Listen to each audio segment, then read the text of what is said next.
नमस्कार, न्यूज 18 देख रहे हैं आप। आपके साथ मैं हूं जास्मिन शर्मा। साल 2002 में वो पहली बार था जब दुनिया की सबसे खूबसूरत महिलाओं में से एक ब्यूटी क्वीन ऐश्वर्या राय बच्चन ने कांस्य के रेड कारपेट पर पहली बार कदम रखा था। पीली साड़ी में अपनी देवदास की टीम के साथ कांस्य पहुंची एक्ट्रेस ने सभी की निगाहें अपनी ओर खींच ली थी और साल दर साल ऐश्वर्या राय कांस्य में अपने लुक को लेकर चर्चा में रहती हैं। इस साल भी ऐश्वर्या राय बच्चन का कांस्य लुक लोगों का ध्यान अपनी ओर खींच रहा है। सबसे पहले तो चर्चा ऐश्वर्या राय के सिंदूर की हो रही है। हाल ही में भारत ने पाकिस्तान को सबक सिखाने के लिए सफलतापूर्वक ऑपरेशन सिंदूर को अंजाम दिया और अब कांस्य में रेड कारपेट पर ऐश्वर्या राय का सिंदूर लोगों का ध्यान अपनी ओर खींच रहा है। ऐश्वर्या ने भारतीय नारी वाली छवि के संग एंट्री ली तो हर कोई उन्हें देखता ही रह गया।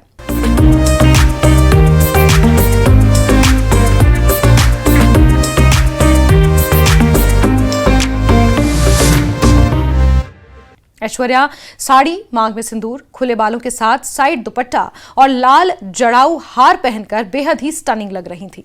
लोग एक्ट्रेस के लुक की तारीफ करते नहीं थक रहे हैं। ऐश्वर्या ने जो साड़ी पहन रखी थी उसे मशहूर फैशन डिजाइनर मनीष मल्होत्रा ने डिजाइन किया है। ऐश्वर्या राय ने आइवरी कलर की साड़ी पहनी थी। वो बनारसी साड़ी है जिस पर हाथ से डिजाइन बनाए गए हैं। उनकी साड़ी पर जो एम्ब्रॉयडरी का काम है उसका नाम कड़वा है। इस खूबसूरत साड़ी के साथ उन्होंने फुल स्लीव्स ब्लाउज कैरी किया है।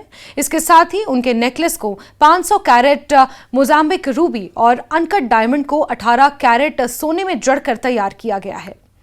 लेकिन अब सोशल मीडिया पर ऐश्वर्या के इस लुक को लेकर चर्चा भी छिड़ी हुई है। एक तरफ जहां लोग ऐश्वर्या के लुक से काफी इंप्रेस हुए हैं और तारीफ करते नहीं थक रहे, तो वहीं कुछ लोगों का कहना है कि ऐश्वर्या ने ऑपरेशन सिंदूर को ट्रिब्यूट देने के लिए सिंदूर लगाया है। तो वहीं कुछ सोशल मीडिया यूजर्स कह रहे हैं कि ऐश्वर्या ने ऑपरेशन सिंदूर का फायदा उठाने की भी कोशिश की है। कुछ लोगों का यह भी कहना है कि ऐश के सिंदूर लगाने का कारण उनकी पर्सनल लाइफ है, क्योंकि बीते दिनों उनके और पति अभिषेक के बीच तलाक की अफवाहों के बाद यह ऐश्वर्या का पहला कांस्य है। ऐसे में खास सुहागन लुक देखकर ऐश के फैंस काफी खुश हैं और तरह तरह की अटकलें लगाई जा रही हैं। हालांकि ऐश की टीम की तरफ से ऐसी कोई बात सामने अभी तक नहीं आई है। इसको लेकर कोई औपचारिक बयान भी सामने नहीं आया है। लेकिन ऐश्वर्या राय के इस खास लुक, बनारसी साड़ी, जड़ाऊ हार और मांग में सिंदूर, इस लुक की हर जगह चर्चा हो रही है। लेकिन कई सवाल भी इस लुक ने खड़े किए हैं, जिसमें अहम है भारतीय संस्कृति का कांस्य जैसे वैश्विक मंच पर प्रतिनिधित्व। ऐश्वर्या का लुक आधुनिकता और परंपरा का मिश्रण था, जो वैश्विक मंच पर भारत की विविधता को दर्शाने वाला था। कांस्य जैसे मंच पर भारतीय संस्कृति का प्रतिनिधित्व करना एक जटिल कार्य है। एक ओर यह मंच वैश्विक दर्शकों को आकर्षित करने के लिए आधुनिकता और ग्लैमर की मांग करता है, तो वहीं दूसरी ओर भारतीय दर्शक और आलोचक चाहते हैं कि उनकी संस्कृति की गहराई और प्रामाणिकता पूरी तरह से उजागर हो।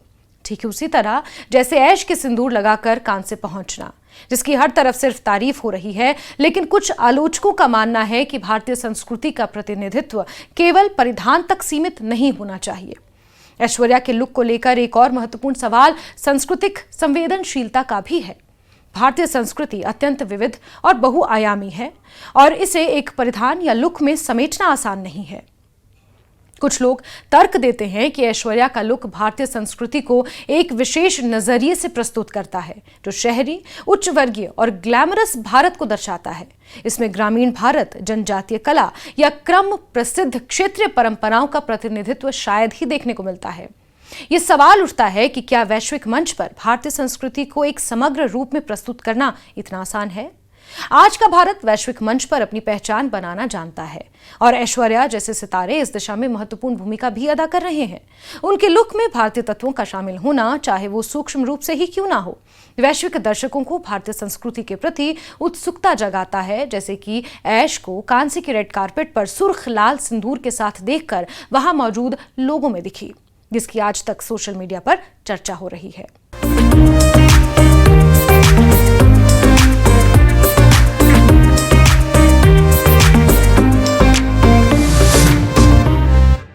यही नहीं, 78वें कांस्य फिल्म फेस्टिवल 2025 के दूसरे दिन अपने शानदार लुक से एक बार फिर सभी का ध्यान ऐश्वर्या राय ने अपनी ओर खींचा।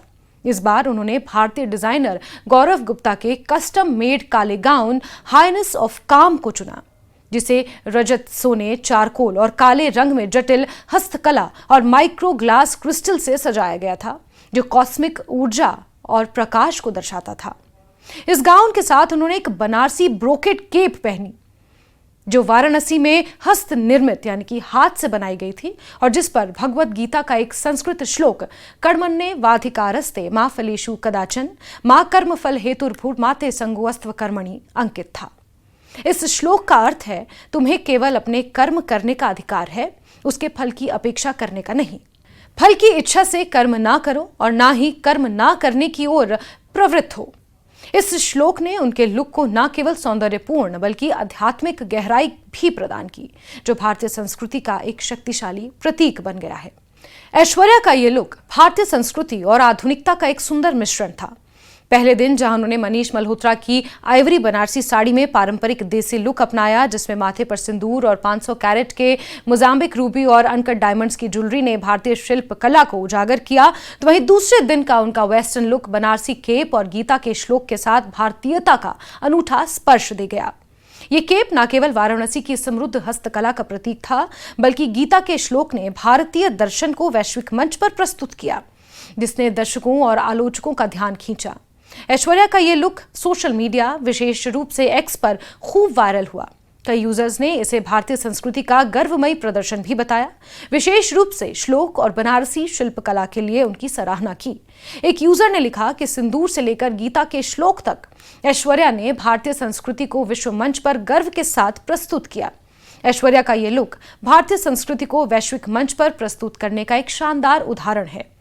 बनारसी केप और गीता के श्लोक ने न केवल भारतीय शिल्पकला को बल्कि भारतीय दर्शन को भी उजागर किया। ये श्लोक जो कर्म के महत्व और फल की इच्छा से मुक्ति की बात करता है, भारतीय आध्यात्मिकता का एक गहरा संदेश है, जिसे ऐश्वर्या ने अपने लुक के माध्यम से विश्व तक पहुंचाया। ये एक तरफ ये दर्शाता है कि भारतीय संस्कृति केवल परिधानों तक सीमित नहीं है, बल्कि ये दर्शन, मूल्यों और जीवन शैली का एक समग्र मिश्रण है। लेकिन ऐश का ये लुक अपने साथ कई सवाल भी छोड़ गया, जैसे क्या भारतीय संस्कृति को केवल परिधान और सौंदर्य के माध्यम से प्रस्तुत करना पर्याप्त है? क्या वैश्विक मंच पर भारतीय संस्कृति के अन्य पहलुओं जैसे कला, संगीत या दर्शन को भी शामिल करना जरूरी है? और सबसे महत्वपूर्ण कि क्या एक व्यक्ति से ये अपेक्षा करना उचित है कि वो पूरे देश की सांस्कृतिक विविधता का प्रतिनिधित्व करे? आपके इस बारे में क्या विचार हैं? कमेंट बॉक्स में हमें बताइए और न्यूज़ 18 JKLH को सब्सक्राइब कीजिए। नमस्कार।